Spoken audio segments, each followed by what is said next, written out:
Halo semuanya, kembali lagi bersama saya Michael. Di video kali ini kita update tentang Ripple atau XRP. Memang nih XRP lagi mengalami kenaikan dalam 24 jam terakhir, naik sekitar 7,5% ya kalau dilihat dari sini. Dan nanti kita akan update kira-kira apa sih alasan utama XRP ini bisa naik, dan mungkin kita bahas lagi tentang mengenai dia punya kasus kapan selesainya sih, karena memang lagi diundur-undur terus gitu ya. Ini udah ada tanggal, beberapa estimasi tanggal walaupun belum pasti juga ya. Dan ya, kalau teman-teman suka video ini mungkin bisa bantu share videonya, like ataupun subscribe. Dan sekali lagi thank you semua untuk supportnya. Kita coba bahas dulu keadaan market crypto sedikit. Sebenarnya nggak ada terlalu perubahan. Kita bisa lihat Bitcoin, Ethereum di sini sedikit mengalami penurunan 2,2%. Tapi untuk secara keseluruhan market crypto naik sekitar 0,3%. Jadi ya bisa dibilang lebih ke arah sideways, dan memang masih sideways selama beberapa hari terakhir. Ini berarti bisa dibilang XRP lagi melawan market. Ya, karena dia hijau dan cukup tinggi. Kita bisa lihat dari CoinGecko sendiri di sini dia naik. Coba kita lihat. Nah, lihat XRP ranking 6, dia naik sekitar 6,7%, di saat rata-rata market crypto mungkin ya naiknya hanya sedikit ataupun mengalami koreksi ya, 1-2%, kira-kira seperti itu. Jadi dia melawan. Dan kita lihat secara Fear and Greed Index di level 22 masih sama, karena memang secara sentimen, secara berita belum ada yang besar yang bisa merubah pergerakan market juga sih. Nah, kita lihat kenapa sih alasannya. Alasan utamanya sebenarnya ini dari Judge Torres. Jadi ini adalah hakim dari untuk SEC versus XRP gitu ya. Mungkin teman-teman harus tahu dulu bahwa XRP ini lagi dilanda kasus dengan SEC untuk teman-teman yang baru join crypto juga. Nah, sekarang kasusnya masih di dalam perundingan juga, masih dalam proses, dan belum tahu nih siapa kira-kira yang menang gitu ya. Tapi banyak orang yang berspekulasi juga kalau misalnya XRP menang, kemungkinan besar harga XRP juga akan naik, dan kemungkinan besar juga memang itu yang akan terjadi juga gitu, karena dia memenangkan kasusnya. Dan kita lihat dulu apa sih itu Fair Notice Defense, biar teman-teman juga mengerti juga kira-kira kenapa ini cukup besar juga bagi XRP gitu ya. Ini juga ada dari si James K. Phelan, salah satu pengacaranya juga, dia bahas breaking motion to strike fair notice defense denied gitu ya. Jadi ini SEC sempat mau memberikan argumennya, tapi ini ditolak lah. Nah, kita bahas secara singkat apa sih itu fair notice defense ya. Nah, fair notice defense intinya adalah, in other words, Ripple will be able to argue in its favor that the regulator failed to inform it that XRP and his public sales could potentially violate the US law. Jadi di dalam kasus SEC dengan XRP ini, salah satu argumen kuatnya Ripple itu adalah fair notice defense. Dan SEC ini ada sempat bilang ke dalam hakimnya bahwa ya dalam proses ini, dalam sidangnya, XRP tidak boleh memakai argumen tersebut lah, kira-kira seperti itu. Tapi di sini kan Judge Torres bilang deny, ditolak gitu. Jadi ini Ripple bisa memakai argumen ini untuk di dalam sidang. Jadi ini cukup besar sekali. Kenapa? Karena di sini kita lihat intinya dari fair notice defense adalah Ripple sebenarnya nggak tahu kalau misalnya dia ini ya mungkin bisa dibilang violate the US law atau United States law atau hukum Amerika lah, bisa dibilang seperti itu ya, di saat XRP punya public sales. Jadi dia nggak tahu dia melakukan kesalahan, tiba-tiba ternyata dia dituntut. Nah, kan seperti itu. Jadi ini adalah argumen kuatnya Ripple, karena memang dia nggak tahu dia melakukan kesalahan dan tiba-tiba dituntut gitu. Seharusnya diberikan warning dulu lah, diberikan warning sehingga dia tahu, dan kalau masih dia mengambil kesalahan yang sama, nah itu baru bisa dituntut gitu ya. Jadi ini dengan adanya fair notice defense tersebut, ini membuat Ripple ini mempunyai argumen yang kuat dan bahkan bisa memenangkan sidang, kira-kira seperti itu. Makanya naik gitu ya sentimen atau khususnya harga dari XRP sendiri. Nah, lalu kita lihat kalau misalnya sidang XRP dan SEC kira-kira kapan sih selesainya gitu ya. Kalau dari beberapa source yang ada beberapa sih ya. Jadi kita lihat dari SEC versus Ripple case di sini dari CEO-nya sendiri, Brett Garlinghouse, tapi ini di tanggal awal Maret ya, di tanggal 1 Maret. Brett Garlinghouse ada bahas di mana dia sebagai CEO Ripple, dia bilang the case atau kasus dengan SEC dan XRP ini mungkin bisa selesai di April 2022, berarti bulan depan, which is good news kalau misalnya ini benar-benar yang terjadi gitu ya.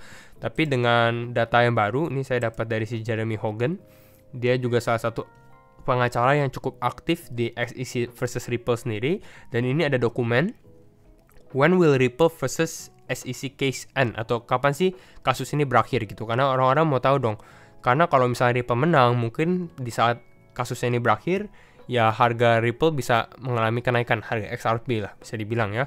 Tapi kalau kita lihat dari sini, nah ini kalau kita zoom sedikit, date-nya malah tanggal Agustus 26 2022, bahkan new agreed date gitu, bahkan bisa sampai ke 18 November 2022. Jadi ini adalah kedua tanggal yang bisa kita perhatikan, 26 Agustus dan 18 November. Dan memang perasaannya ini kasus ini diundur terus gitu ya, dari tahun 2021 sekarang bahkan diundur sampai tahun 2022. Dan di sini kita bisa lihat lagi, Ripple thinks it will end sometime, ya di saat Agustus sampai November lah di tahun ini ya. Semoga benar-benar terjadi karena ini sudah hampir 2 tahun juga kasus ini gitu. Nah, sekarang kita bahas secara teknikalnya bagaimana, apakah dengan adanya kenaikan dari XRP tersebut kita bisa menjadi opportunity untuk buy juga, atau lebih baik kita wait and see dulu gitu ya. Kalau kita perhatikan, ya ini secara mungkin dari teknikalnya bisa kelihatan, memang ini Ripple lagi, atau XRP ini lagi di dalam resistance line-nya dia gitu ya. Dari resistance line-nya di sini. Ya, dan makin lama makin mengecil, dan bahkan hari ini sempat dia breakout gitu, bukan sempat ya breakout gitu ya. Tapi kita bisa perhatikan ini dalam beberapa jam terakhir dia mengalami penurunan lagi. Mungkin kita bisa lihat dari candle 4 jam. Kembali lagi, ini teman-teman harus disclaimer on juga, and do your own research. Jadi di sini dia sempat breakout sampai ke 0,84 dolar, tapi terus mengalami penurunan lagi ya. Dan kalau kita perhatikan, memang di level sekarang dia nih, di sekitar level ini kita ambil 0,76 dan 0,78, ini menjadi level support yang cukup kuat juga ya, cukup kuat lah support sebelumnya ya. Kenapa? Karena kita bisa lihat nih dari tanggal Februari di sini, sebelumnya ini menjadi level support gitu ya. Lalu ini dia sempat turun kan akhir Februari, lalu ini mau kembali coba naik lagi, tapi di level ini menjadi level resistennya juga. Ini berapa 4 kali dia ke reject, akhirnya dia bisa breakout gitu ya. Dan sekarang mungkin dia lagi tes di level supportnya. Jadi sebenarnya ini salah satu dia lagi di posisi support. Cuma kalau pendapat saya sendiri, untuk keadaan market crypto sekarang dengan uncertainty-nya yang cukup tinggi, mungkin lebih baik masih wait and see sendiri, kecuali teman-teman mau buat di tradingkan juga gitu ya.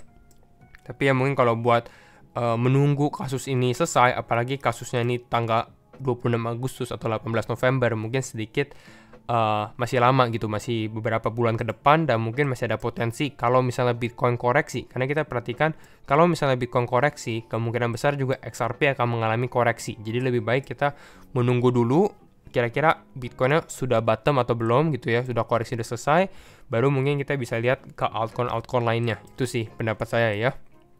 Dan ya, kita lihat dari sini, mana ya? Kita bisa lihat dari sini, untuk saat ini di level 11.000 ya. Kalau secara rupiahnya ini mungkin di sekitar level 11.000, memang ini adalah level support. Tapi saya lihat ini dengan adanya dia sedikit mengalami penurunan pada saat ini, good news. Berarti bisa dibilang momentumnya kurang kuat juga gitu ya. Momentum untuk mendorong XRP untuk breakout ini kurang kuat juga.